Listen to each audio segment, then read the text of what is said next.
కడుపులో పుట్టబోయే బిడ్డ ఆడబిడ్డ అని తెలిసాక ఉంచాలా ఊడ్చాలని ఆలోచిస్తుంటే పుడతానో చేస్తానో తెలియక ఎలాగోలా పుట్టేసి పెరిగేసి ఎదిగేస్తున్న సమయంలో తను పుట్టిన తన కోసం కాదు ఎక్కడో పుట్టిన ఏదో కోసం అని తెలిసాక అమ్మ నాన్న కలిసి 1 కిలో లడ్డూలు 1/2 కిలో చెక్కడులు తెచ్చి ఒక దున్నపోతు లాంటి పెళ్లి కొట్టుకుని తెస్తే తలదించుకుని పెళ్లిలో కళ్ళు మూసుకొని ఇంట్లో పడుకుంటే గుండెల మీద తాలి బరువు శరీరం మీద వాడి బరువు మోసి మోసి వాడు వేసిన విత్తనాన్ని 9 నెలలు మోసి మోసి 11 నెలలకు 12 బిడ్డకు జన్మనిస్తే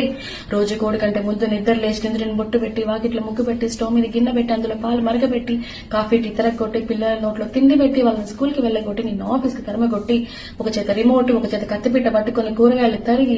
ఛానళ్లు మార్చి 11 గంటలకు మా ఊరి వంట 12 గంటలకు స్టార్ మహిళ చూస్తూ వీటి మధ్య కూరెక్కడ మాడిపోతుందన్న టెన్షన్ లో బ్రేక్ మధ్య అత్తగారికి అన్నం పెట్టి మధ్యాహ్నం ముద్దమందానం మాడదే ఆధారం గోకులంలో సీత ఇలాంటి సీరియళ్లను మరెన్నో చూస్తూ పగలు రాత్రి తేడా లేకుండా సీరియల్లో సమస్యలు తన సమస్యలుగా భావించి బరువెక్కిన గుండెతో వలసొచ్చిన భర్తకి గుప్పెడంత మాడిపోయిన